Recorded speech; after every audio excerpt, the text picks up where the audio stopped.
And let's get right to the breaking news coming out of the first hearing before the judge in the Trump election interference case. CNN Justice correspondent Jessica Schneider is on the story for us. Jessica, first of all, tell us about this newly released protective order and what else happened in today's hearing. Yeah, well, this was the first that we've seen of Judge Tanya Chutkan in this case. She took charge immediately. She did not give prosecutors that broad protective order that they wanted, but she was firm with Trump and his team that they are not to disclose sensitive information, including material about the grand jury or search warrants. So that is all what's part of this protective order that she issued just a little while ago. And during the hearing itself, she gave several warnings to Trump and his team. And she said this. She said the fact that he is running a political campaign currently has to yield to the administration of justice. And if that means he can't say exactly what he wants to say in a political speech, that is just how it's going to have to be. So because of that, she says she's going to be carefully scrutinizing any statements from Trump and his team. She basically said that anything that could be interpreted as intimidating witnesses or prejudicial to potential jurors, it could really threaten this entire judicial process in this case as we move toward trial. So what's under these terms that prosecutors are having this protective order? Well, under the terms, they're prepared to begin handing over material today. And what that material includes is 11.6 million documents. It includes hundreds of recordings of witness interviews. And it's those recordings, part of which Trump is prohibited from disclosing publicly. So, Wolf, we'll see how quickly this case could go to trial. The prosecution wants it to start January 2nd. Trump's legal team, starting next week, will propose their start date.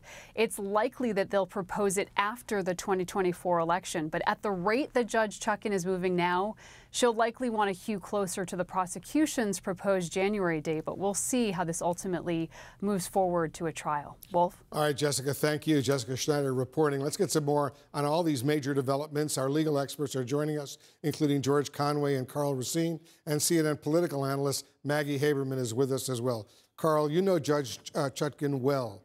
How do you think she's going to deal with all of this? Well, I think she's been dealing with this entire case in an exceptional, well-reasoned, balanced manner. And what you saw today was a split decision. She did not give the government all that it wanted. The government actually sought to restrict the ability of Mr. Trump to analyze the evidence without his lawyers. She struck that down. She permits President Trump to access this evidence. It's really important that he have access to the evidence anytime he wants without a lawyer present. Yet she's going to make sure that witness intimidation, obstruction of justice, or any interference with the administration of justice is not going to occur on her watch. What do you think, George? Is this a five-page protective order, as it's called, a reasonable document, and you think Trump will actually abide by what's written in this? Well, I don't know if I don't know if he'll abide by it. He has trouble abiding by rules and laws, as we well know. I mean, the protective order shouldn't be that big a deal. It normally is not a big deal. We have them in civil cases and criminal cases all the time when people are producing, one side is producing sensitive information pretrial to the other.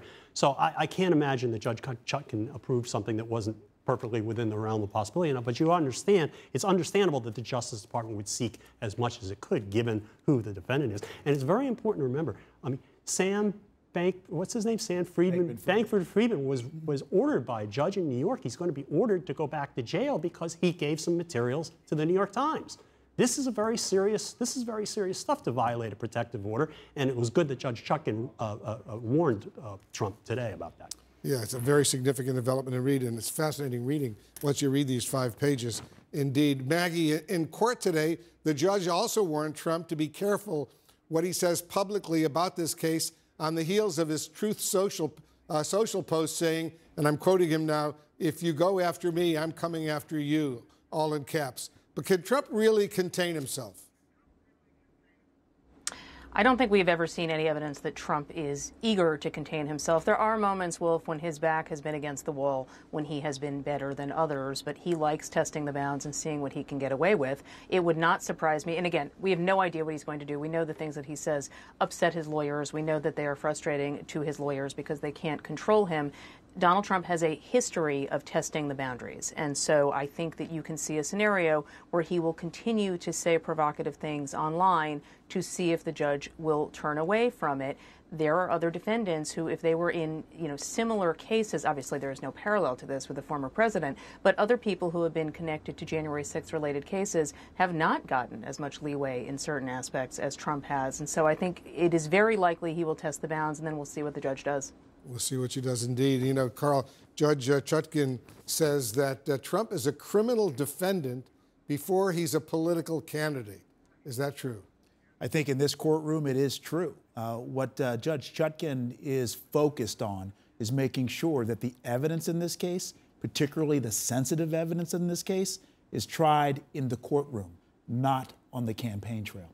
That's an important distinction, and you better believe that the judge is going to be quite observant of Mr. Trump's conduct after this protective order has been entered. We'll see how he behaves and how he responds. Maggie, I understand you have some new reporting that drives home just how much Trump's political and legal futures are intertwined right now. What can you tell us about the impact these cases are having on the former president?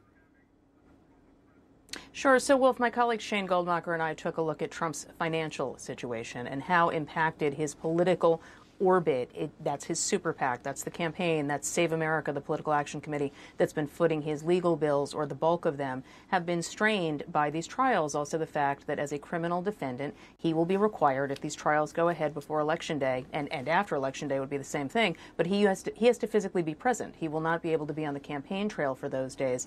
These cases are consuming a lot of resources and a lot of time, and he is facing a potential cash crunch. He is facing the likely prospect he will have to start footing his own legal bills, at least to some extent. And he has said publicly he's willing to put in whatever campaign money he has to toward the actual political race. He did do that a bit in 2016, but commensurate with the overall amount he spent, it was relatively small. We'll see what happens here.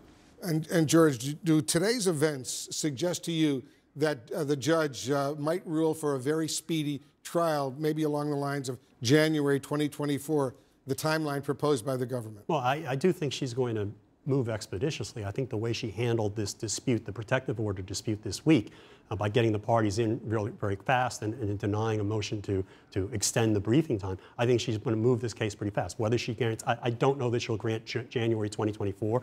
I think it's sometimes when you're litigating, prosecutors will do this and they will ask for more than they can think that they probably will get from the judge, in the hope that the judge splits the difference and gives them something, not so bad, but pretty good. Carl, how do you think the judge will react, will rule eventually on a trial date? To be sure, no one knows, of course. January 2nd seems a little early to me, given that we're talking about $11.6 million documents that'll be given over to the defense right now. I think it's interesting to look at that March date that DA Bragg has. He's indicated recently that he'd be open to talking to other prosecutors and perhaps rearranging that date. March 24 sounds like a good date on the January 6th trial to me. We shall see, guys. Thank you. Maggie, final thoughts from you. What should we be looking for next? Next, we're going to see again whether Trump does something that the judge considers violative of this order on social media. We look for what Trump says this weekend when he's in Iowa. We look at the next debate and the first debate, and whether Trump actually goes. But this is, Wolf, we've never seen anything like this. This is a series of legal actions wrapped around a political campaign. This is not a normal political season. Trump obviously is using this campaign as something of a shield. We've been talking about that long before he actually got in the race. It's part of why he got in the race as early as he did, and also to freeze the field. But we should be looking for everything that he says about these cases, any change in language, any way that he handles it differently, and again, what the judges in the cases do.